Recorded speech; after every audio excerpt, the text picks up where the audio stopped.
अध्याय 13 प्रेम और भक्ति। प्रश्न 265। महाराज जी, क्या आप समझाएंगे कि प्रेम क्या है? अपने आप को खोकर किसी दूसरे का रूप हो जाना प्रेम है। यही असली प्रेम है। इसमें हौमे या अहम नहीं रहता। ये अपनी हस्ती को खो देना और प्रियतम का रूप हो जाना है, ताकि हम ना रहें, केवल प्रियतम ही रहे। अपने आप को किसी दूसरे में खो देने की इच्छा, अपने अस्तित्व को दूसरे में खो देने की तीव्र लालसा और अपने अहम को दूर करके किसी दूसरे की इच्छा में रहने की चाह प्रेम है। ये और बात है कि हम ऐसा करने में कितने सफल होते हैं। कबीर साहब का कथन है, जब मैं था तब गुरु नहीं, अब गुरु हैं हम नाही। प्रेम गली अति सांकरी, ता में दो ना समाही। कि जहां मैं है वहां प्रीतम नहीं, तथा जहां प्रीतम है वहां मैं नहीं। प्रेम के संसार में प्रेमी और प्रीतम दोनों का अस्तित्व एक साथ नहीं रह सकता। प्रेम के बारे में स्वामी जी महाराज कहते हैं, प्रेमी सुनो प्रेम की बात, सेवा करो प्रेम से गुरु की, और दर्शन पर बलबल जात। प्रेमी अपने प्रीतम के दर्शन में अपने आप को इस प्रकार लीन कर देता है कि उसे खुद की सुध बुध ही नहीं रहती। एक और प्रसंग में स्वामी जी महाराज कहते हैं, दर्शन करत पिंड सुध भूली, फिर घर बाहर सुधी क्या आए। अपने प्रियतम सद्गुरु के दर्शन करते समय प्रेमी शिष्य अपने अस्तित्व को भूल जाता है। फिर क्या उसे संसार के होने का एहसास रह सकता है? उसे हर जगह केवल प्रीतम ही प्रीतम दिखाई देता है। उसके लिए बाकी हर चीज का अस्तित्व ही खत्म हो जाता है। यही भाव गुरु अर्जुन देव जी प्रकट करते हैं। गुरु गुरु गुरु कर मन मोर, गुरु बिना मैं नाही होर। कि मेरा सतगुरु से इतना प्रेम हो गया है कि मुझे सिवाय सतगुरु के और कुछ सूझता ही नहीं। प्रश्न 266। महाराज जी, सद्गुरु से प्रेम करने की इच्छा रखना ही क्या उनसे प्रेम की शुरुआत है? मुझे नहीं मालूम कि दोनों में अंतर कहां है। आप तर्क और बुद्धि के द्वारा प्रेम करने की इच्छा कैसे कर सकते हैं? जब तक गुरु के प्रति प्रेम का भाव नहीं है, तब तक सतगुरु से प्यार करने की इच्छा पैदा होने का सवाल ही नहीं उठता।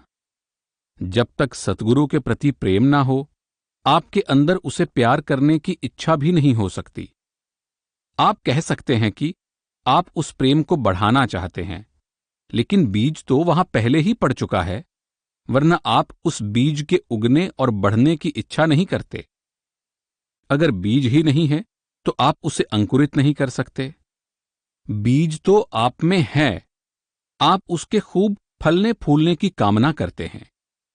आप जितना ज्यादा प्यार करते हैं उतना ही ये बढ़ता जाता है, और आप चाहते हैं कि ये और बढ़े। बिना उस बीज के आप में वो भावना आ ही नहीं सकती।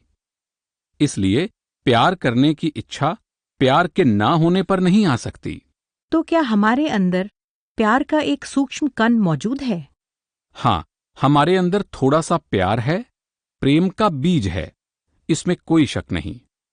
नहीं तो हम उस परम पिता के बारे में क्यों सोचते और क्यों भजन सिमरन करते? उस प्रभु ने हमारे अंदर यदि अपना प्यार ना दिया होता तो हम अपनी इंद्रियों को जीतने की कोशिश क्यों करते? हम अपनी इंद्रियों को वश में करने के लिए लड़ रहे हैं। यह साबित करता है कि परमात्मा ने हमें अपने प्रेम की सहज वृत्ति दी है। हमें उसकी दी हुई दात को अपनाने के योग्य बनना चाहिए। आत्मा और परमात्मा का रिश्ता ही प्रेम का है। आत्मा परमात्मा की अंश है। कुदरती रूप से उसका अपने मूल की ओर आकर्षण होता है, कशिश होती है। सुई की खींच कुदरती तौर पर चुंबक की ओर होती है, लेकिन अगर हम उस पर कोई भारी वजन रख दें तो वो चुंबक की ओर नहीं जा सकती। आत्मा में परमात्मा की ओर कुदरती तौर से खिंचाव है, लेकिन उस पर कर्मों का बोझ पड़ा हुआ है। इसीलिए वो इस प्रेम का अनुभव नहीं कर सकती, वो परमात्मा की ओर नहीं जा सकती। जैसे जैसे शब्द या नाम के अभ्यास के द्वारा कर्मों का ये बोझ उतरता जाता है, इसके अंतर में वो प्रेम जागता जाता है। संत महात्माओं ने आत्मा और परमात्मा के रिश्ते को पति और पत्नी, माता और पुत्र, बाप और बेटे के रिश्तों की मिसाल देकर समझाने की कोशिश की है। इन सब रिश्तों का आधार प्रेम है। आत्मा और परमात्मा के बीच का संबंध प्रेम का संबंध है, पर शब्द के अभ्यास द्वारा इस प्रेम का विकास करना जरूरी है। प्रश्न 267। महाराज जी, क्या सतगुरु का प्रेम ऐसा है जो भजन सिमरन के द्वारा धीरे धीरे बढ़ता है, या अंतर में सतगुरु के नूरी स्वरूप के दर्शन से यह प्रेम किसी खास रूहानी मंजिल पर पहुंचने पर एकाएक पैदा हो जाता है? दोनों ही बातें ठीक हैं। प्रेम धीरे धीरे बढ़ सकता है और अचानक भी पैदा हो सकता है। आप इन दोनों में फर्क नहीं कर सकते, क्योंकि दोनों एक ही हैं। जब आप कहते हैं कि आप में अचानक प्रेम पैदा हो गया, तब आप नहीं जानते कि यह प्रेम शुरू कब हुआ था। ये बहुत पहले से आपके अंदर पनप रहा होगा, मगर इसका आभास आपको अब एकाएक हुआ है। प्रश्न 268। महाराज जी, क्या ये प्यार पहले मुंह से पैदा नहीं होता? क्या पहले हमारा सद्गुरु से मोह पैदा होता है? आप इसे जो चाहें कह सकते हैं, पर आम लोगों का प्रेम से मतलब है कि दूसरा व्यक्ति अपनी हस्ती को खोकर हमारा रूप हो जाए। हम हमेशा यही चाहते हैं कि दूसरा व्यक्ति अपना व्यक्तित्व खोकर हमारे इशारों पर नाचे और हमारे जैसा हो जाए। लेकिन ये प्रेम नहीं है। अपने आप को, अपने व्यक्तित्व को खोकर दूसरे का रूप हो जाना ही असली प्रेम है। प्रेम में अधिकार की भावना नहीं, केवल समर्पण की भावना होनी चाहिए। प्रश्न 269। हम सबसे प्रेम कैसे कर सकते हैं? सबसे प्यार करने का मतलब है उस एक मालिक से प्यार करना जो हरेक के अंदर मौजूद है, और किसी एक विशेष व्यक्ति से लगाव ना रखना। हम उस कुल मालिक से प्यार तभी कर सकते हैं जब अपनी हस्ती को उसमें लीन कर दें। भजन सुमिरन से, उसकी दया मेहर से हम निर्मल और पूर्ण हो जाते हैं, ताकि उस पवित्र तथा पूर्ण परमात्मा में लीन हो सकें। सिर्फ तभी हम उस प्रभु को हर एक के अंदर देख सकते हैं। तभी हम उस सृजनहार को उसकी पूरी सृष्टि में व्याप्त देख सकते हैं। तब अपने आप ही हर व्यक्ति के साथ प्यार हो जाता है, क्योंकि तब हमारे लिए केवल वो एक ही हर प्राणी में, हर स्थान में है। हर एक से प्यार करने का मतलब है एक प्रेमपूर्ण स्वभाव होना, हृदय में दया और करुणा के भाव होना। स्वामी जी महाराज कहते हैं, कोमल चित्त दया मन धारो, परमार्थ का खोज लगाना। परमार्थ की नींव ही दया और क्षमा है। यही सबके साथ प्रेम करना है। लेकिन आजकल प्रेम का कुछ और ही अर्थ लिया जाता है। लोगों का ख्याल है कि किसी को अपने वश में कर लेना ही उसके साथ प्रेम करना है, पर यह प्रेम नहीं है। प्रेम में प्रियतम की प्रसन्नता, प्रियतम की खुशी मुख्य होती है। अपनी नहीं, बल्कि सच्चे प्रेम में प्रियतम की प्रसन्नता को ही प्रेमी अपनी प्रसन्नता समझता है। प्रश्न 270। महाराज जी, क्या सारी सृष्टि से प्यार करने की कोशिश करके कुल मालिक परमात्मा से प्यार करना सीखा जा सकता है? नहीं, ये सोचना कि सृष्टि से प्यार करके हम प्रभु से प्यार कर सकेंगे, एक गलत विचार है। हो सकता है कि आप इस रचना तथा इसके प्यार में इतने उलझ जाएं कि उस परमात्मा को बिल्कुल ही भूल जाएं। परमात्मा को भुलाकर मानव जाति की सेवा करने की धारणा कई धर्मों में आ गई है। मनुष्य और मानव समाज की सेवा करना अच्छा है, क्योंकि इस सेवा के द्वारा आप अपने मन रूपी बर्तन को साफ करते हैं। लेकिन संतों का कहना है कि अगर आप प्रभु से प्रेम करते हैं तो सभी अच्छे गुण आपके अंदर दूध के ऊपर मलाई की तरह आ जाते हैं। अगर आप परमात्मा से प्यार करते हैं तो आप दयालु, प्रेमपूर्ण, उदारचित्त तथा पूरी मानव जाति के लिए उपयोगी हो जाते हैं। लेकिन अगर आप परमात्मा को भुलाकर संसार का उपकार करना चाहेंगे तो दुनिया के मोह में फंस जाएंगे, जो प्रभु से प्यार करने में सहायक नहीं होता। कादिर का प्यार कुदरत का प्रेम पैदा करता है। कुदरत का प्रेम कादिर के लिए प्यार पैदा नहीं कर सकता। प्रश्न 271। मेरे विचार से प्यार करना या प्यार का बर्ताव करना प्यार की भावना रखे बिना भी संभव है, और कभी-कभी मुझे पता नहीं चलता कि ये प्यार कहाँ से आ रहा है और ये प्यार की सच्ची भावना है भी या नहीं। कम से कम प्रेमपूर्ण बर्ताव तो कीजिए, फिर आप अपने अंतर में प्रेम की भावना भी महसूस करेंगे। अगर आप सबके प्रति प्रेमपूर्ण व्यवहार करने की आदत डालने की कोशिश करेंगे तो आप औरों के प्रति सच्चे प्यार की भावना को भी महसूस करने लगेंगे। कम से कम इस प्रकार का व्यवहार करना शुरू तो कर दीजिए। प्रश्न 272।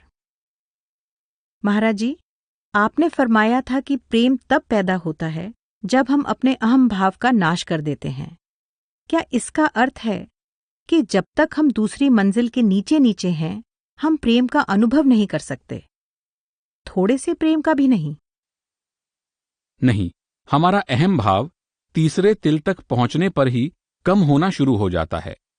मेरा मतलब ये नहीं था कि दूसरी मंजिल पर पहुंचने पर ही अहंकार हमें छोड़ता है। हमारी भक्ति तथा भावनाओं के द्वारा शुरू से ही हमारा अहंकार कम होने लगता है, पर अहंकार का बोझ बहुत भारी होता है। प्रश्न 273। मैं पढ़ रहा था कि कर्मों का हिसाब खुशी खुशी चुकाने के लिए प्रेम और भक्ति की आवश्यकता है, और साथ ही यह भी पढ़ा है कि जब तक शब्द से संपर्क नहीं होता तब तक यह प्रेम और भक्ति नहीं आती। प्रेम और भक्ति तभी आती है जब हम आंखों के केंद्र पर पहुंच जाते हैं। जितना ज्यादा भजन आप करेंगे उतनी ही प्रेम और भक्ति बढ़ेगी। आप प्रेम और भक्ति के साथ शुरुआत करते हैं, फिर भजन की मदद से वे बढ़ते जाते हैं। जितना अधिक प्यार आप देते हैं उतना ही ये बढ़ता है। प्रश्न 274। महाराज जी, एक बात मेरी समझ में नहीं आती। मैंने संतमत की पुस्तकों में पढ़ा है कि चाहे हम भजन करते रहें, पर यदि हम प्रेम और भक्ति से खाली हैं तो हमें अपने भजन का कोई फल नहीं मिलेगा। पर मैंने ये भी सुना है कि प्रेम और भक्ति प्राप्त करने का एकमात्र उपाय भजन ही है। ये दोनों बातें एक दूसरे की विरोधी हैं। क्या आप इसे समझाएंगे? इसमें कोई विरोधी बात नहीं है। भजन अपने आप ही आपके अंदर भक्ति तथा प्रेम पैदा करेगा, और जब उस प्रेम तथा भक्ति के साथ आप और भजन करेंगे तो आपको उसका फल भी मिलेगा, आपकी रूहानी तरक्की भी होगी। प्रश्न 275। महाराज जी, जब हम महसूस करते हैं कि भजन में हम वैसी उन्नति नहीं कर रहे हैं जैसी कि हम चाहते हैं, तब हम निराश हो जाते हैं। इस निराशा से बचने के लिए हमें क्या करना चाहिए? हमें कभी भी निराशा या जोश की भावना के साथ भजन नहीं करना चाहिए। न ही मन में उतावलापन होना चाहिए कि जल्दी तरक्की हो। हमें तो अपना कर्तव्य समझकर भजन को पूरा समय देना चाहिए, और जब वक्त आएगा अपने आप फल मिल जाएगा। भजन सारी जिंदगी का संघर्ष है। ये जीने का एक तरीका है जिसमें हम अपनी जिंदगी को ढाल रहे हैं, जिसके अनुसार जीने की कोशिश कर रहे हैं। निराश होने का तो सवाल ही नहीं उठता। हमें निराश किसी हालत में नहीं होना चाहिए। विरह और निराशा में अंतर है। विरह में बिछुड़ने की पीड़ा तथा प्रियतम को पाने की उत्सुकता है। हमारे मन में अपनी मंजिल को पाने की तीव्र उत्कंठा हो सकती है और हमेशा होनी भी चाहिए, लेकिन निराशा नहीं होनी चाहिए। क्या निराशा की भावना उस विरह या तड़प के कारण पैदा हो सकती है? ऐसा तो नहीं होना चाहिए। अगर प्रभु को पाने की तड़प या लगन सचमुच ही गहरी है तो निराशा के लिए कोई स्थान नहीं है। निराशा तब आती है जब हमें बहुत अधिक पाने की आशा होती है और वो नहीं मिलता। तब कुदरती तौर पर निराशा की भावना आ जाती है। प्रश्न 276। हम आशा किस चीज की कर सकते हैं? हम जानते हैं कि हम कुछ भी नहीं हैं और हमें कुछ पाने की आशा करनी भी नहीं चाहिए। अपने आप को प्रभु के सुपुर्द कर दें। किसी से प्रेम करने का अर्थ है अपने आप को दे देना और बदले में कुछ भी पाने की आशा ना रखना। अपने आप को दे देना, पूरी तरह से प्रभु को समर्पण कर देना, अपने आप को उसकी मौज पर छोड़ देना भी भजन ही है। हम अपनी पहचान, अपना व्यक्तित्व खोकर उस परमपिता परमात्मा में लीन होना चाहते हैं। तब हमारे अंदर किसी चीज की आशा नहीं रहती। आशा तभी रहती है जब मैं का भाव रहता है कि मैं हूं और मुझे ये चाहिए। जब मैं नहीं रहता तो हमें क्या चाहिए? प्रेम में हमारी मैं नहीं रहती। हम आपा भाव को खो देते हैं, समर्पित हो जाते हैं, परमात्मा की मौज में अपने आप को छोड़ देते हैं। तब किसी चीज को पाने या निराश होने का सवाल ही नहीं उठता। जितना ज्यादा हम देते हैं उतना ही हमारा प्यार बढ़ता है, उतना ही हम अपने आप को खोते हैं, उतना ही हम परमात्मा का रूप बनते जाते हैं। प्रश्न 277। क्या शरण लेने या अपने आप को सद्गुरु के हवाले कर देने की भावना में अंदर जाने की इच्छा तक को छोड़ देना पड़ता है? अंदर जाने का उद्देश्य ही मालिक या सतगुरु की शरण लेना है। बिना भजन सुमिरन के और बगैर अंदर गए अपनी हौमै को त्याग कर मालिक की मौज में आ जाना असंभव है। हम कहने को कह देते हैं कि हमने अपनी हौमै को त्याग दिया है, अपने आप को प्रभु के सुपुर्द कर दिया है। हम कहते हैं, मैं परमपिता परमात्मा की मौज में रहता हूं, मैं सतगुरु की आज्ञा के बिना कुछ भी नहीं करता। ये तो केवल मन और बुद्धि द्वारा शरण लेना है। एक ओर तो हम ये सब कहते हैं, दूसरी ओर मन अपने इशारों पर हमें नचाता है।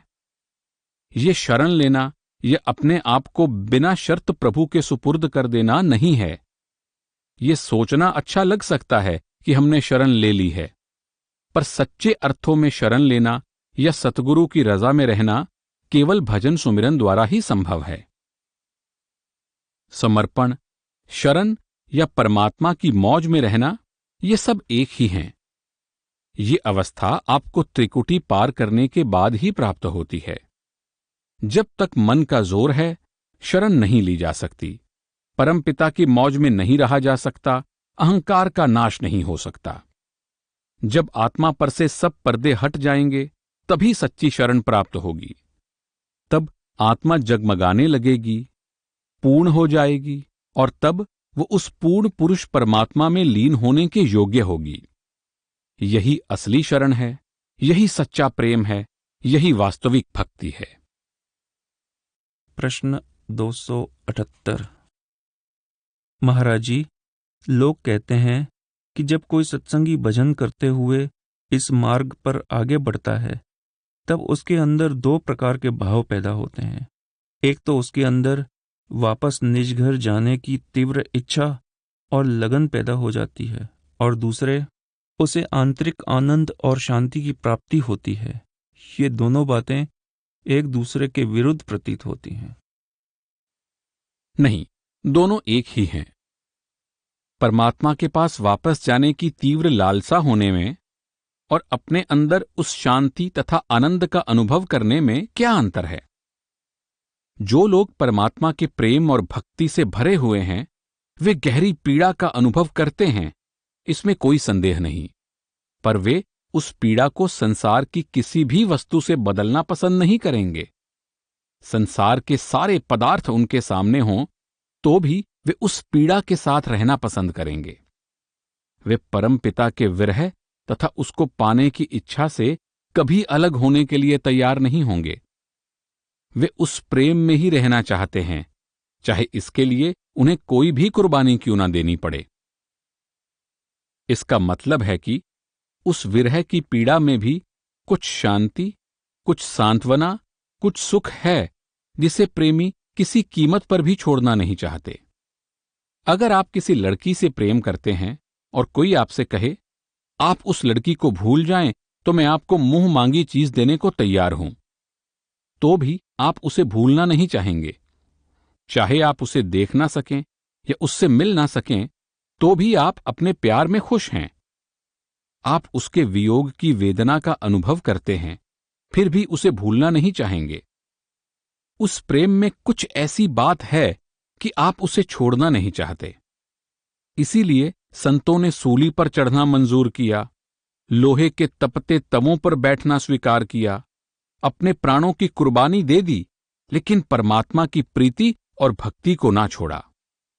वे खुश थे, पीड़ा को झेलते हुए भी, अत्याचार के बावजूद भी प्रसन्न थे। प्रश्न 279। महाराज जी, हालांकि हम इस प्रकार का प्रेम अपने अंदर पैदा करने की कोशिश करते हैं, परंतु हम आपके सामने केवल अपनी असफलताएं ही लेकर आ पाते हैं। जब हम आपके सामने होते हैं तो खुश रहना आसान होता है, लेकिन आपसे अलग हो जाने पर हम दुखी और निराश हो जाते हैं। कभी कभी लगता है कि इस भजन के मार्ग में कोई खुशी नहीं है। हम कबीर साहब की वाणी पढ़ते हैं, मीराबाई की वाणी पढ़ते हैं।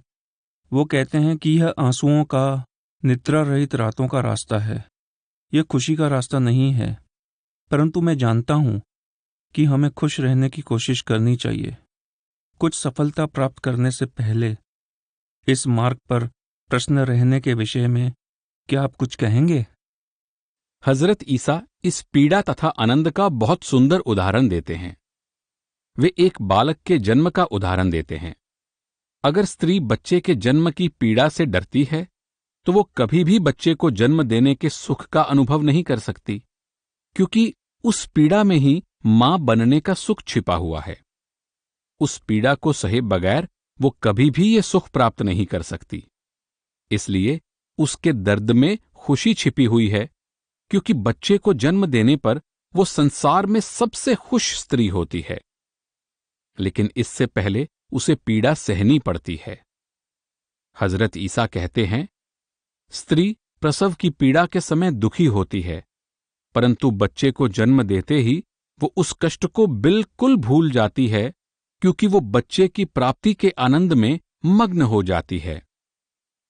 अपने शिष्यों को समझाते हुए आप आगे कहते हैं, इस समय तुम भी कष्ट सह रहे हो, लेकिन मैं तुमसे फिर मिलूंगा और तुम्हारा हृदय आनंद से भर जाएगा, जिस आनंद को कोई इंसान तुमसे छीन नहीं सकेगा। आपका भाव है कि भजन सुमिरन कष्टपूर्ण कार्य है, पर जब सतगुरु अंतर में प्रकट हो जाते हैं, तब शिष्य को अकथ आनंद की प्राप्ति होती है। यही राह हमारे लिए भी है। पहले हमें परमात्मा से बिछुड़ने की पीड़ा को सहना होगा, उसके बाद ही उससे मिलने की खुशी प्राप्त होगी। लेकिन इस व्यथा में आनंद भी है। अगर आप किसी प्रेमी से कहें तो इस प्रेम को छोड़ दे, तो वो कभी छोड़ने के लिए तैयार नहीं होगा। अगर ये प्रेम इतना ही कष्टदायी है, तो वे इसे छोड़ क्यों नहीं देते? पर वे छोड़ नहीं सकते, छोड़ेंगे भी नहीं। उन्हें उस दर्द में भी सुख मिलता है। आप चाहे इसको पीड़ा कहें या आनंद, इन चीजों को बयान करना बहुत मुश्किल है। प्रेमी कभी उस पीड़ा को छोड़ना नहीं चाहेगा, क्योंकि उसमें उसे आनंद मिलता है। प्रेम को वेदनापूर्ण कहना मालिक के प्रति प्रेम को प्रकट करने का एक तरीका है। प्रश्न 280। महाराज जी, परमात्मा में लीन होने से पहले क्या मीराबाई तथा अन्य संतों की तरह हम सबको भी वैसी ही तीव्र इच्छा का अनुभव होगा? जब भी आप सुई के ऊपर से भार उठाएंगे, वो अपने आप चुंबक की ओर खींच जाएगी। चाहे 1000 सुइयां हों या एक, उन सब का आकर्षण चुंबक की ओर ही होता है। हर आत्मा जो कर्मों के बोझ से मुक्त होकर प्रकाशमय होकर पूर्ण बन जाती है, उसमें ये विरह की पीड़ा अवश्य होगी।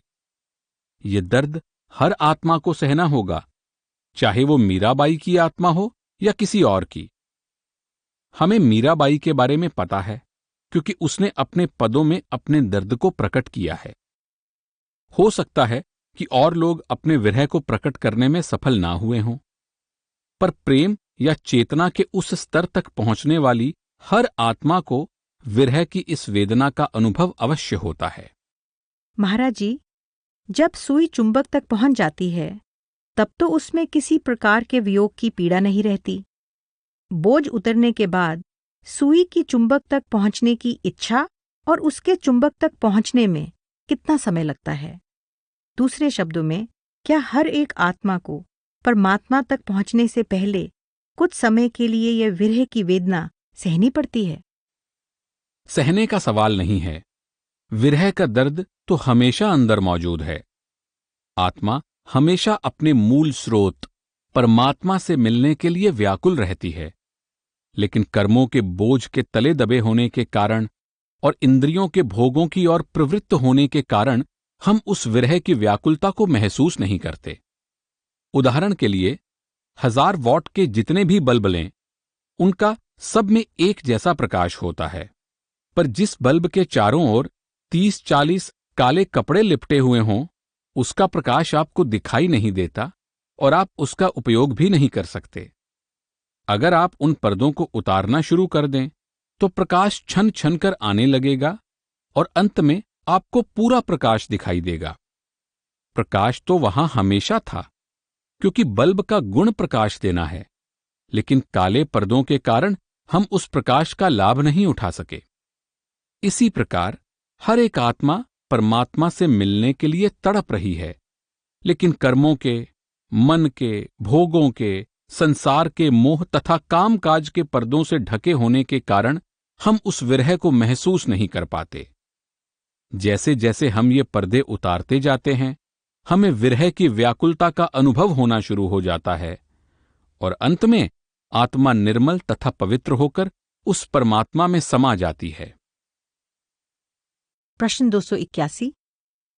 यह व्याकुलता जो हम सोचते हैं कि हम महसूस कर रहे हैं, किस प्रकार की है? मन में पैदा हुई ये तड़प सच्चे विरह का रूप ले लेगी। जिसे हम बुद्धि की तड़प कहते हैं, ये असल में मन से पैदा हुआ विरह है। बुद्धि मन का ही एक अंग है और भक्ति भी मन का ही अंग है। शुरू में मन में भक्ति तथा विरह जागृत होते हैं, लेकिन जिस सच्चे विरह की संत चर्चा करते हैं, वो त्रिकुटी में पहुंचने पर ही प्राप्त होता है। वो आत्मा का विरह है। मन की अपने मूल स्रोत त्रिकुटी तक पहुंचने की तड़प के पीछे आत्मा की अपने मूल स्रोत परमात्मा तक पहुंचने की तड़प छिपी होती है। आत्मा का विरह ही असली विरह है। लेकिन जब तक मन में अपने मूल स्रोत में वापस जाने के लिए तड़प पैदा नहीं होती, तब तक आत्मा में भी असली विरह पैदा नहीं होती। स्वाभाविक रूप से विरह की शुरुआत तो मन से होती है और आत्मा के विरह पर जाकर खत्म होती है। प्रश्न 282। महाराज जी, आपने कहा था परमात्मा के लिए आत्मा में जो विरह है, क्या उससे बड़ी भी कोई चीज है? कृपया इसे समझाइए। मेरे कहने का मतलब था कि क्या किसी जिज्ञासु को विरह के अलावा कुछ चाहिए?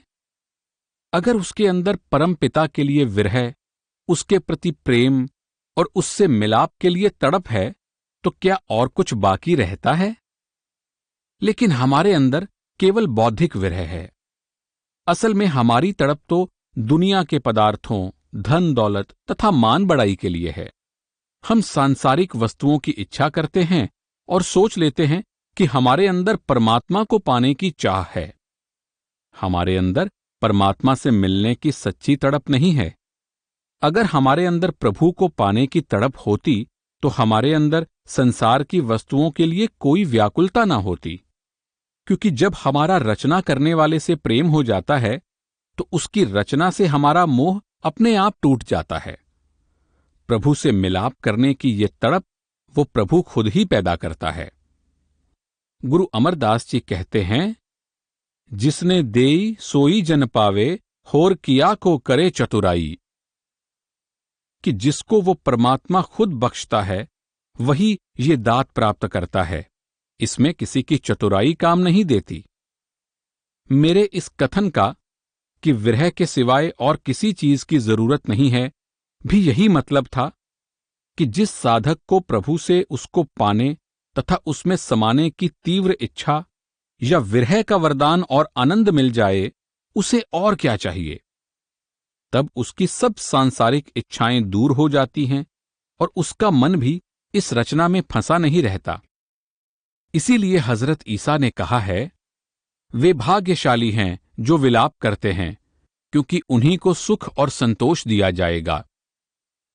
जो उस परमात्मा से बिछुड़ने की व्यथा का अनुभव करते हैं, जिनके अंदर उस परमात्मा में लीन हो जाने की तड़प और तीव्र इच्छा है, वे धन्य हैं, वे भाग्यशाली हैं, क्योंकि अंत में वे उस परम पिता की गोद में स्थान पाएंगे।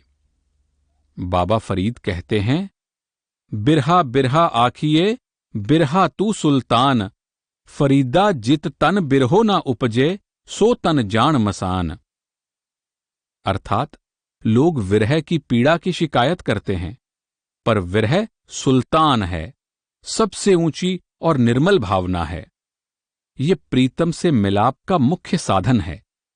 जिस हृदय में विरह की पीड़ा नहीं है, वो मसान की तरह बेजान और मनहूस है।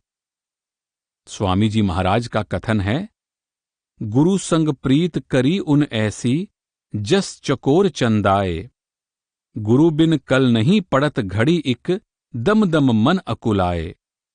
ऐसी प्रीत लगी जिन गुरुमुख, सो गुरु अपनाए, तन की लगन भोग इंद्री के, छिन में सब बिसराए।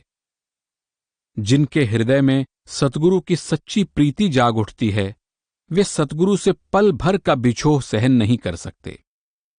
वे पूरी तरह गुरु के हो जाते हैं और गुरु उनका हो जाता है। इस अवस्था में इंद्रियों के भोगों और विषय विकारों का पल भर में अंत हो जाता है। विरह हौमे को दूर कर देगा, ये आपको परमात्मा से मिला देगा। इस विरह के द्वारा आप अपना व्यक्तित्व खोकर परमात्मा का रूप हो जाएंगे। ये विरह की भावना, ये गहरी तड़प शब्द की कमाई के बिना जागृत नहीं होती, क्योंकि मन इंद्रियों के भोगों को तब तक नहीं छोड़ना चाहता जब तक उसे इनसे बढ़कर कोई और स्वाद ना मिले। प्रश्न 283। मैं बाबाजी महाराज के पत्रों परमार्थी पत्र भाग पहला में पढ़ रहा था कि हुजूर महाराज जी को बाबाजी महाराज जी के दर्शन की बड़ी तीव्र इच्छा थी। तब बाबाजी महाराज ने कहा कि यह गहरी इच्छा या तड़प के कारण ही आपको दर्शनों का लाभ हो गया है। मैं सोचता था कि क्या यह बात केवल बड़े महाराज जी के लिए ही थी? बेशक ये हुजूर महाराज जी के लिए थी, पर यह बात एक हद तक सब पर लागू होती है। अगर हमारे अंदर सतगुरु के दर्शन की इतनी गहरी तड़प है, तो हमें उसका लाभ मिल रहा है। ये इच्छा हमें कहां ले जाएगी? भजन की ओर, जहां सतगुरु हमेशा मौजूद हैं। जब आप सतगुरु से बाहर नहीं मिल सकते, तो उनको पाने के लिए आप क्या करेंगे? आप उन्हें अंतर में ढूंढने की कोशिश करेंगे। ये प्यार और दर्शन की तीव्र इच्छा हमें आंतरिक मार्ग पर आगे बढ़ाएगी और चेतना के उस स्तर तक पहुंचा देगी जहां हमारे सतगुरु हमेशा हमारे साथ हैं। दर्शन की तीव्र इच्छा का हमें इस तरह लाभ मिलता है। वे पत्र हुजूर महाराज जी को लिखे गए थे और बाबा जी महाराज को महाराज जी के प्यार की गहराई और तड़प का पता था। ये एक खास व्यक्ति के लिए खास पत्र था, जो हुजूर महाराज जी के हृदय में बाबा जी महाराज के दर्शन की गहरी इच्छा को ध्यान में रखकर लिखा गया था। हम इन पत्रों को अपने लिए या सबके लिए नहीं ले सकते। हम इन पत्रों से केवल लाभ उठाने की कोशिश कर सकते हैं। बेशक हम भी उनकी तरह बनना चाहते हैं, लेकिन उन दोनों का संबंध बहुत अलग था।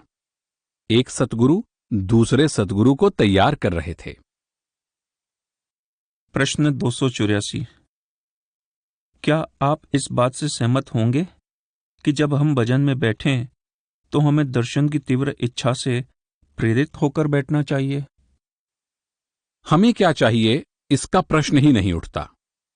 प्रेम में चाहिए लफ्ज नहीं आता। प्रेम जब होता है, हो ही जाता है। आप कुछ नहीं कर सकते। आप हिसाब करके या सोच विचार करके या कोशिश करके इसे नहीं पा सकते। प्रेम ऐसी चीज है जो आपको बेबस कर देती है, और अगर ये बेबसी भजन करते समय हो तो इससे मदद मिलती है। प्रेम खुद ब खुद हो जाता है, लेकिन भजन सुमिरन द्वारा हर सत्संगी उस प्यार को जागृत कर सकता है। अगर मालिक ने किसी पर यह बख्शिश की है तो वो अलग बात है। ये बख्शिश किसी बिरले पर ही होती है। अगर कोई व्यक्ति पैतृक संपत्ति पाता है तो ये देने वाले की ही कृपा है, लेकिन मेहनत करके हर व्यक्ति अमीर बन सकता है। हर व्यक्ति उस प्यार की भावना को, उसकी तड़प को भजन के द्वारा पैदा कर सकता है। प्रश्न 285। महाराज जी, परमार्थी पत्र भाग पहला में लिखा है कि सद्गुरु के दर्शन की तीव्र इच्छा भजन करने के बराबर है, बल्कि उससे भी अच्छी है। क्या आप इसे स्पष्ट करेंगे? आप जानना चाहते हैं कि दर्शन की इच्छा भजन करने के बराबर कैसे हो सकती है, लेकिन भजन के बिना आपको दर्शन हो कैसे सकते हैं? बाबा जी महाराज का मतलब अंतर में सतगुरु के नूरी स्वरूप के दर्शन से था, लेकिन सतगुरु के ज्योतिर्मय या नूरी स्वरूप के साथ मिलने की तड़प भजन के बिना पैदा नहीं हो सकती। सतगुरु के देह स्वरूप के दर्शन का मकसद उस आंतरिक दर्शन के लिए तड़प पैदा करना है, और फिर भजन हमें चेतना के उस स्तर पर ले जाता है जहां हम सतगुरु के नूरी स्वरूप के दर्शन कर सकते हैं। तब दर्शन और भजन का उद्देश्य पूरा हो जाता है। प्रश्न 286। महाराज जी, क्या आप हमें बाहर के दर्शन और अंदर के दर्शन का मतलब समझाएंगे? बाहर के दर्शन का मतलब है जब आप सतगुरु को बाहर देखते हैं, और अंदर के दर्शन जब आप उन्हें अंदर देखते हैं। पर जब तक आपके अंदर बाहरी स्वरूप के प्रति प्रेम और विश्वास पैदा नहीं होता, और जब तक आप रूहानी अभ्यास नहीं करते, तब तक आपको अंतर में दर्शन नहीं हो सकते, क्योंकि प्रेम, विश्वास और भजन ही आपको आंतरिक दर्शन तक पहुंचाते हैं। प्रश्न 287। महाराज जी, जब सत्संगी को अंतर में अपने सतगुरु की उपस्थिति का पता लग जाता है तो उसकी आंखों में आने वाले आंसू उसके प्रेम के चिन्ह तो नहीं हो सकते, क्योंकि मैं समझता हूं कि प्रेम तो एक प्रसन्नतापूर्ण अनुभव होता है। क्या ये आंसू परमात्मा से अपना विछोह महसूस करने की वजह से आते हैं? नहीं, प्रेम में भी आंसू आ सकते हैं। क्यों नहीं? जब आप अपने किसी मित्र से काफी समय के बाद मिलते हैं और उसे देखकर खुश होते हैं तो आंखों में आंसू छलक आते हैं। आंसू तो खुशी और आनंद के भी हो सकते हैं। आंसू केवल दुख में ही नहीं आते। प्रश्न 288। महाराज जी, परमार्थी पत्र भाग पहला में कहा गया है कि दर्शन की सच्ची चाह मालिक से मिलने का मुख्य साधन है, और यह भी कहा गया है कि 100 बरस भजन करने से भी जीव ऐसा निर्मल नहीं होता जैसा सतगुरु के दर्शन की सच्ची तड़प से पवित्र होता है। मेरा प्रश्न है कि इसका मतलब बाहर देह स्वरूप के दर्शन से है या अंदर के दर्शन से है, और यह सच्ची चाह कैसे पैदा की जाए? इसका मतलब है वापस जाकर परमात्मा में समा जाने की चाह, अंतर में सतगुरु के दर्शन की गहरी इच्छा। लेकिन आपको अंदर दर्शन तभी होगा जब आपको बाहर के दर्शन की तीव्र इच्छा होगी। बाहर का दर्शन एक साधन है, क्योंकि बाहर के दर्शन की गहरी चाह ही आप में अंदर के दर्शन के लिए तड़प पैदा करेगी। हजरत ईसा ने भी कहा है कि वे लोग भाग्यशाली हैं जो वियोग में आंसू बहाते हैं, क्योंकि उन्हीं को सांत्वना दी जाएगी। इसमें आपके सवाल का जवाब भी मिल जाता है। हम तभी रोते हैं जब हमें प्रियतम का वियोग सहन नहीं होता। वे खुशकिस्मत हैं जो रोते हैं, जो परमपिता से बिछुड़ने के दुख का अनुभव करते हैं और जिनके अंदर वापस परमात्मा के पास जाने की असली तड़प है। उन्हीं को सांत्वना और तसल्ली दी जाएगी। वे ही अंत में वापस प्रभु के पास पहुंचेंगे। हजरत ईसा ने परोक्ष रूप से अंदर और बाहर के दर्शनों की ओर इशारा करते हुए कहा है कि ये उचित है और तुम्हारे हित में है कि मैं अब तुम्हें छोड़ जाऊं, क्योंकि तब मैं तुम्हारे लिए सांत्वना देने वाले यानी शब्द को भेज सकूंगा। गुरु का देह स्वरूप छोड़ जाना शिष्य के लिए हितकर कैसे हो सकता है? सतगुरु अपने देह स्वरूप के द्वारा शिष्य के हृदय में प्रेम और भक्ति पैदा करता है, पर शिष्य के साथ देह स्वरूप में हमेशा के लिए नहीं रह सकता। अंत में वो अपने आप को शिष्य से अलग कर लेता है और तब शिष्य के पास सतगुरु को अंतर में खोजने के सिवाय और कोई उपाय नहीं रहता। वियोग में शिष्य अपनी सारी भक्ति और उत्कंठा गुरु को अंतर में खोजने में लगा देगा और अंत में वो सांत्वना या सुख देने वाले शब्द को पालेगा। गुरु अमरदास जी कहते हैं, सच संतोख सहज सुख बाणी पूरे गुरते पावणया। अर्थात वो नाम रूपी सच्ची वाणी जो कि संतोष, सहज अवस्था और सुख प्रदान करने वाली है, वो किसी पूर्ण गुरु से ही प्राप्त होती है। सतगुरु हमें अंतर में उस वाणी, शब्द या नाम के साथ जोड़ देता है। एक अन्य स्थान पर गुरु अमरदास जी ही फरमाते हैं, सबद मिले से विछुड़े नाही नदरी सहज मिलाई है। जिसको सतगुरु अंदर शब्द के साथ जोड़ देता है, उसकी आत्मा को शब्द कभी नहीं छोड़ता, वापस ले जाकर परमात्मा से मिला देता है। इस प्रकार उसे सहज अवस्था तथा सच्चे सुख की प्राप्ति हो जाती है। इसमें कोई शक नहीं कि सत्संगी सतगुरु के देह स्वरूप से प्रेम करते हैं, उनके पीछे पीछे दौड़ते हैं, लेकिन शिष्य सतगुरु के देह स्वरूप के साथ कब तक रह सकते हैं? जब सतगुरु शिष्यों को छोड़कर चले जाते हैं, तब वे अपने सतगुरु का साथ चाहते हैं और उस समय सतगुरु को अपने अंदर ढूंढने के सिवाय उनके पास और कोई उपाय नहीं रहता। सतगुरु के देह स्वरूप में आने का मकसद हमारे अंदर भक्ति और प्रेम पैदा करना है और अंत में इसको आंतरिक दर्शनों में बदल देना है, जो कि हमारा मकसद है, जो सच्चा प्यार है, सच्ची भक्ति है। प्रश्न 289। महाराज जी, बाहर के दर्शन के संबंध में हमसे कहा गया है कि हमें अपनी बाहरी आंखों तथा मन के द्वारा सतगुरु के देह स्वरूप के दर्शन करने चाहिए। क्या मन के बिना आंखें देख सकती हैं? हम किसी को कब अच्छी तरह देखते हैं? जबकि मन साथ हो, मन में भावना हो, भक्ति हो, प्यार हो, तब हम देखे बिना रह नहीं सकते। इस तरह मन ही असली देखने का काम करता है, आंखें तो सिर्फ साधन हैं। असल में तो मन ही दर्शन करना चाहता है, क्योंकि वो अपने प्रियतम के लिए प्रेम और भक्ति से भरा हुआ है। आंखें तो सिर्फ साधन हैं जिनके द्वारा मन अपना काम करता है। जब मन नहीं चाहता तो देखते हुए भी हम नहीं देखते। जिसे आप चाहते हैं उसे जब भी आप देखते हैं तो मन के बिना नहीं देखते, क्योंकि जिसे देखते हैं उसके लिए आपका मन भक्ति और भावनाओं से भरा हुआ है। इसीलिए आप उसे देखते हैं, देखे बिना रह नहीं सकते। प्रश्न 290।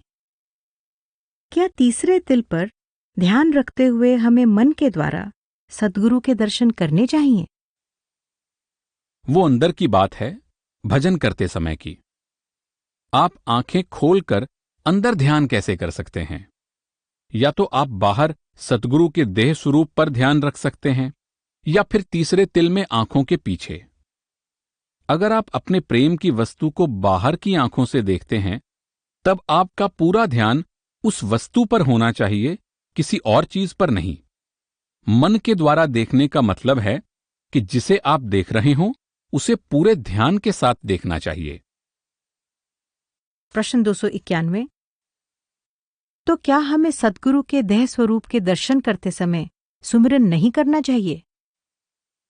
अगर आप चाहें तो कर सकते हैं, पर ऐसा आप तभी कर सकते हैं अगर आपको अपनी सुध बुध हो। लेकिन अगर आपका मन दर्शन करने में लीन हो जाता है तो सुमिरन का किसे होश रह सकता है? अगर आपका मन इधर उधर भाग रहा हो तो सुमिरन करना बेहतर होगा। अगर मन वहां ना हो तो फिर सुमिरन कौन करेगा? प्रश्न 292।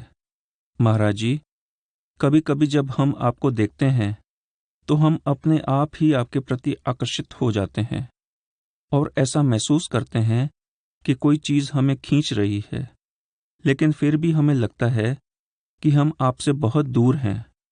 हमें महसूस होता है कि हम आपके पास हैं, लेकिन बहुत दूर भी। जब हम उसकी ओर देखते हैं जिसे हम प्यार करते हैं, तो हम उससे दूर नहीं होते, हमेशा उसके पास होते हैं। दूर रहने से आपका क्या भाव है? हम अपने प्रेम से कभी दूर नहीं हैं। जब अंतर में सच्चा प्रेम जाग उठता है, तो हम प्रीतम को हमेशा अंदर में अपने साथ साथ लिए फिरते हैं। तब हम उससे दूर कैसे हो सकते हैं? यह तो मैं नहीं जानता। मेरे विचार भटकते रहते हैं और यह दुखदाई है, क्योंकि मैं जानता हूं कि मेरे ख्याल कहाँ होने चाहिए। मैं जानता हूं कि वह भक्ति और प्रेम में डूबे रहने चाहिए, परंतु कभी कभी मन भटकने लगता है। वह भटकता ही जाता है। तब मन को वापस खींचकर लाना होगा। बार बार उसे खींचकर लाइए, केवल यही उपाय है। अगर प्रेम और भक्ति सच्ची है तो मन कहीं नहीं जाएगा। प्रेम मन को बांधे रखता है, उसे भटकने नहीं देता। प्रश्न 293। यदि सत्संगी होकर भी कभी ऐसा समय आए कि वह सद्गुरु से विमुख हो जाए तो क्या होगा? क्या सद्गुरु उसे सजा देंगे? सत्संगी चाहे सतगुरु से विमुख हो जाए, सतगुरु कभी हमारी ओर से मुंह नहीं मोड़ते। हमें सजा तब मिलती है जब गुरु हमारी ओर से मुंह मोड़ लेते हैं। अगर एक बच्चा अपने पिता का कहना ना माने, धृष्टता करे या पिता को कष्ट दे, तो पिता बच्चे को ठीक राह पर लाएगा और उसको एक आज्ञाकारी तथा प्यार करने वाला पुत्र और अच्छा नागरिक बनाने की कोशिश करेगा। लेकिन वो उसको पुलिस के हवाले कभी नहीं करेगा, उसको जेल में नहीं भेजेगा, क्योंकि वो बच्चे को प्यार करता है। इसी प्रकार सतगुरु हमेशा हमें हमारी उन कमजोरियों से ऊपर उठने में सहायता देते हैं जो हमें सता रही हैं, जो हमें इस संसार में दुखी कर रही हैं। सतगुरु कभी सजा नहीं देते, हमारे अपने कर्म ही हमें सजा देते हैं। हजरत ईसा कहते हैं कि मैं तुम्हारे दोषों को देखने और तुम्हें दोषी सिद्ध करने के लिए नहीं आया, मैं तुम्हें सजा देने के लिए नहीं आया, क्योंकि तुम तो पहले ही सजा भोग रहे हो। हम क्या सजा भोग रहे हैं? जब से सृष्टि की रचना हुई तभी से हम परमात्मा से बिछोड़े की इस रचना में जन्म मरण के दुखों की सजा भुगत रहे हैं। संत हमें सजा देने के लिए नहीं, बख्शने के लिए आते हैं। अगर संत सतगुरु भी हमें सजा देना शुरू कर दें तो हमारे बचने का कोई रास्ता ही नहीं रहेगा। हमें भजन परमात्मा से डरते हुए नहीं, बल्कि हृदय में उसके लिए प्रेम रखते हुए करना चाहिए। हमारे भजन का, हमारी भक्ति का आधार प्रेम होना चाहिए, डर नहीं। और जब प्रेम होता है तो हमें सजा की चिंता नहीं होती, हमें किसी बात का डर नहीं होता। जब मालिक से प्यार हो जाता है तो एक आध भूल हो भी जाए तो हम अपराध की भावना से परेशान नहीं होते। लेकिन हमारा दृष्टिकोण प्रेम का होना चाहिए। हमारे भजन में भी प्रेम की ही भावना होनी चाहिए, डर की नहीं। ये नहीं कि अगर हम भजन नहीं करेंगे तो हमें सजा मिलेगी। प्रभु की भक्ति प्रभु के सच्चे प्रेम के साथ करनी चाहिए। रूहानियत की बुनियाद प्रेम है, डर नहीं। प्रश्न 294। मुझे कई बार सद्गुरु के दर्शन करते समय डर लगता है। हमें सद्गुरु के दर्शन किस प्रकार करने चाहिए? क्या गुरु इतना डरावना है? जिस सतगुरु के साथ हमें हमेशा रहना है, जिससे कभी अलग नहीं होना है, उससे हम क्यों डरें? उससे प्यार क्यों ना करें? असल में डर हमें अपने आप से लगता है, गुरु से नहीं। हमें अपनी ही कमजोरियों से, जानबूझकर की गई अपनी ही गलतियों से डर लगता है। हमारा मन अपने आप को देख देख कर कांपता है। सतगुरु से डरने की तो कोई बात ही नहीं है। सतगुरु के प्यार में सजा का कोई स्थान नहीं है। ये चिंता कभी नहीं होनी चाहिए। लेकिन हमें इस बात की चिंता जरूर होनी चाहिए कि हम उसके बताए हुए मार्ग पर दृढ़ता के साथ चल रहे हैं या नहीं, अपना भजन सुमिरन बराबर कर रहे हैं या नहीं। हमारे अपने दोषों की याद ही हमें डराती है, सतगुरु हमें नहीं डराते। प्रश्न 295। महाराज जी, प्रेम को शब्दों में कैसे प्रकट किया जाए? क्या प्रेम केवल अनुभव को महसूस करने की चीज नहीं है? प्रेम अनुभव की ही वस्तु है। हुजूर महाराज जी एक बड़ा सुंदर उदाहरण दिया करते थे। अगर एक गूंगा व्यक्ति मिठाई खाए तो आपके पूछने पर कि इसका स्वाद कैसा है, वो उसका बखान कैसे करेगा? वो केवल मुस्कुराकर चुप रह जाएगा, कुछ बोल नहीं पाएगा। प्रेम का वर्णन लफ्जों के द्वारा नहीं किया जा सकता। प्रेम का तो अनुभव करना पड़ता है। प्रेम के दौर से तो गुजरना पड़ता है। प्रेम को प्रकट करने के लिए भाषा तो एक बहुत कमजोर माध्यम है।